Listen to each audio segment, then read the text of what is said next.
Good morning সকলোকে। মই অন্যটি মিনি ব্লগলৈ সকলোকে স্বাগতম জনাইছোঁ। আজি ভিডিঅ'টো আৰম্ভ কৰিছোঁ ৰাতিপুৱা ব্ৰাছ কৰাৰ পৰা। তাৰপাছত ব্ৰাছ কৰি হোৱাৰ পাছত গেছটো জ্বলালোঁ চাহ খাওঁ বুলি। এয়া চাহ তুলি দিছোঁ আৰু সকলোলৈকে, মোৰ মা, সৰু দেউতা, এনেকৈ চাহকাপ বাকিলেও চবকে দিলোঁ আৰু এনেকৈয়ে।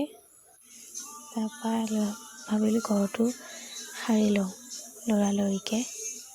ইফালে ওচৰতে এখন বিয়াও আছে, সোনকালে যিহেতু যাব লাগিব। মোক মেকআপ কৰিবলৈও অকণমান সজাই দিবলৈও মাতিছে, সেইকাৰণে ঘৰটো সোনকালে সাৰি লৈ পেলাই সোনকালেতো যাবও লাগিব। সেইবাবে মই ঘৰটো সাৰি লৈছোঁ আৰু তাৰপৰা ইফালে ঘৰটো ভালকৈ সাৰি তাৰপৰা পাছত দেখোঁ ভাইটিয়ে বেটেৰীখন চাফা কৰি আছে, গান লগাই লগাই একদম ধুনীয়াকৈ। তাৰপৰা গা পা ধুই আহিলোঁ।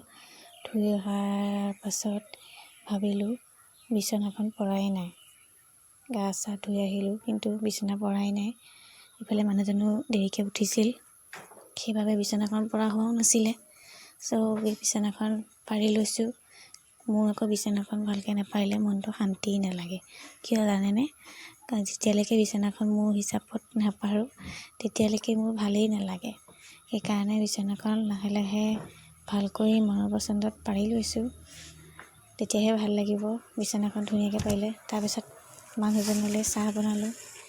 চাহকাপ দি এয়া চাহ হ'লে আৰু চাহকাপ এনেকৈ ৰেডি কৰিছোঁ, কিন্তু মোৰ মানুহজনে আকৌ ৰাতিতে খাই দেই।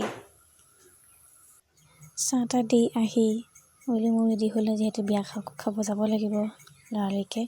আজিলৈ ইমানেই। ভাল লাগিলে শ্বেয়াৰ কৰিব, লাইক কৰিব, কমেণ্ট কৰিব। Bye bye.